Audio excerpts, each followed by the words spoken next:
제목은 말씀에 시선을 고정시키십시오라는 그런 제목입니다. 디모데후서 3장 16절 17절 우리 같이 읽겠습니다. 모든 성경은 하나님의 감동으로 된 것으로 교훈과 책망과 바르게 함과 의로 교육하기에 유익하니. 아멘. 여기서 모든 성경은 하나님의 감동으로 쓰여졌다 그랬습니다. 그래서 성경이 66권 전체가 다 하나님 감동으로 쓰여졌는데 그 목적이 나와 있죠. 하나님의 말씀에 목적이 나와 있습니다. 우리에게 교훈을 주고 우리를 책망해 주고 바르게 잡아주고 의로 기능하도록 우리를 교육해 준다 그랬습니다. 그래서 말씀은 목적이 있습니다. 바로 우리를 교육해 주고 그 다음에 의로 교육해 주고 우리를 교훈해 주고 책망해 주고 그리고 바르게 잡아주는 것, 이것이 바로 말씀의 역할입니다. 잘못된 생각을 잡아주고 우리가 옛날 그 자연적인 영역에 자연으로 살 때의 생각들을 가지고 있는데 의로 교육해 주는 것이 바로 하나님 말씀입니다. 우리 같이 읽겠습니다. 하나님께서는 성경 말씀을 통해 우리에게 그분 자신과 그분의 왕국, 뜻, 본성, 성품을 드러내십니다. 또한 하나님께서는 그분의 말씀을 통해 당신이 어떤 존재인지를 알게 하십니다. 당신은 자신에 대해 하나님보다 더 잘 알 수 없습니다. 그러므로 하나님께서 당신에 대해 말씀하신 것은 무엇이든지 그분의 말씀에서 당신에 대해 묘사한 것이 바로 실제입니다. 삶에서 우리는 날마다 듣는 것에 의해 영향을 받습니다. 당신이 듣고 주의를 기울이는 것들이 당신의 행복, 기쁨, 당신이 하는 결정, 그리고 당신에 관한 모든 것을 결정합니다. 그래서 하나님께서 우리가 오직 그분의 말씀만을 듣고 귀 기울이기를 원하시는 것입니다. 이는 하나님의 말씀만이 당신에게 더 나은 삶을 보증할 수 있는 유일한 정보이기 때문입니다. 하나님의 말씀만이 당신을 영광에서 영광으로 변화시킵니다.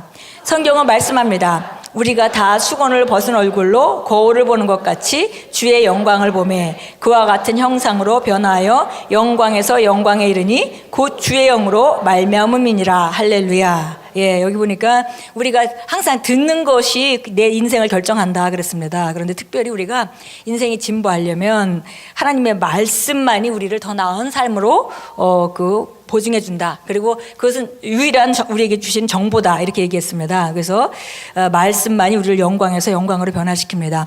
말씀에서 우리가 뭐라고 얘기하는지, 그리스도 안에서 누구라고 하는지, 무엇을 가지고 있다고 하는지, 무엇을 할 수 있다고 하는지, 그것에 대해서 우리가 들여다보면 들여다볼수록 점점 그 능력이 우리 삶에 실제화되어서 우리가 그렇게 살도록 되어진다는 것입니다.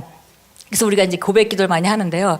고백 기도 집이 속이 내용은 전혀 변함이 없고 다시 찍어야 돼서 겉정만 우리가 새로 했습니다. 그래서 나비가 날아가는 모습을 했는데요.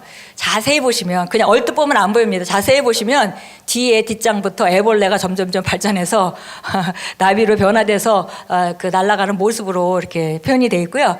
거기에 중간에 메타모포시스라는 단어가 되어 있습니다. 변화, 변형. 예, 우리가 영광에서 영광으로 변형되는 것. 그래서 우리가 그 말씀의 그 고백을 가지고 계속 고백할 때 우리가 점점 더 이렇게 영광에서 영광으로 변형되는 그런 모습을 실제적으로 계속 봐야 우리가 실제가 되니까요. 그래서 고백집에다가 그 표지에 좀 넣었습니다. 계속 읽겠습니다. 이것이 하나님의 말씀을 공부하고 묵상하는 것이 그토록 가치가 있는 이유입니다. 말씀은 마치 사진첩과 같습니다. 당신이 자신의 모습들을 계속 들여다볼수록 매번 더 나아질 것입니다. 그러나 만약 당신이 하나님의 말씀에서 초점을 옮긴다면 주변에 보이는 다른 모든 것처럼 보이기 시작할 것입니다. 당신의 영광은 하나님의 말씀 안에 있으므로 절대로 하나님의 말씀에서 초점을 옮기지 마십시오. 눈에 보이는 부정적인 상황들에 집중하거나 고려하지 마십시오. 그 상황들은 변할 수밖에 없기 때문입니다. 그렇게 하기보다는 하나님의 말씀 안에 있는 영원한 실제들의 시선을 고정시키십시오. 아멘. 예, 그래서 마치 사진첩과 같다 그랬습니다. 말씀은 사진첩과 같아. 우리가 과거의 일, 우리 어릴 때 일을 생각하는 다 모두 다 기억하지 못하죠.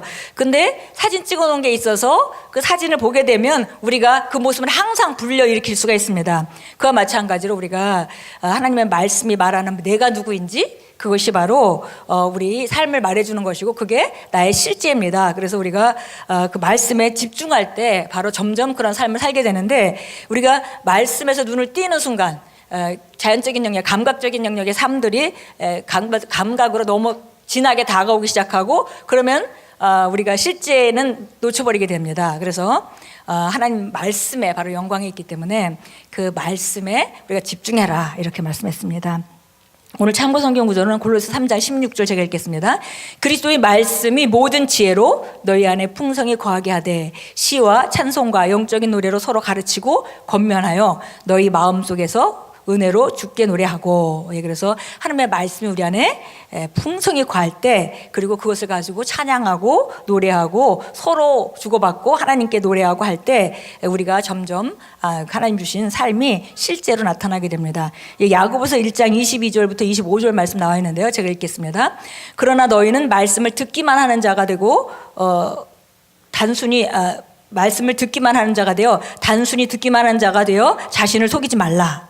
누구든지 말씀을 듣기만 하는 자가 되고 행하지 않는 사람은 거울로 자신의 타고난 얼굴을 보는 사람 같으니 이는 그가 자기를 보고 가서는 즉시 자기가 어떻게 생겼는지 잊어버림이라. 그러나 자유의 온전한 법을 주시하고 그 안에 계속 머물러 있는 자는 듣고 잊어버리는 자가 아니라 오히려 실행하는 자니 이 사람은 그 행실로 복을 받으리라. 그래서 우리가 말씀을 듣고 기도할 때는 그런 것 같았는데 세상으로 돌아가서 내가 어떻게 생겼는지 잊어버렸어요. 그리스도 안에서 내가 누군지 잊어버렸습니다. 그렇게 되면 자기를 속이는 것이다 그랬습니다. 왜냐하면 나의 실제는 그게 아닌데 다른 걸 보고 믿고 있잖아요. 그래서 자기를 속이는 것이다 그랬고요.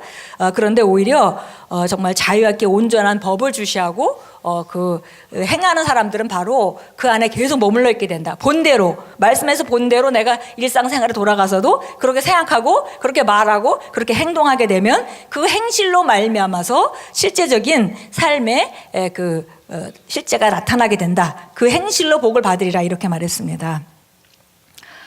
정말 우리가 하나님 말씀에다가 시선을 고정하는 것은 우리 삶을 앞으로 전진시키는 유일한 방법입니다. 우리 함께 기도하겠습니다. 사랑하는 아버지, 아버지의 말씀은 진리이며 그 말씀 안에서 저는 제가 누구인지에 대한 참된 그림을 봅니다. 저는 형통하는 자이며 승리자이며 용기 있고 현명한 자입니다. 오늘 아버지의 말씀이 제 심령과 제 입에 있습니다. 제가 하나님의 거울 속에 있는 하나님의 영광을 붙잡을 때 저는 영광에서 영광으로 변모합니다. 예수 이름으로 기도합니다. 아멘.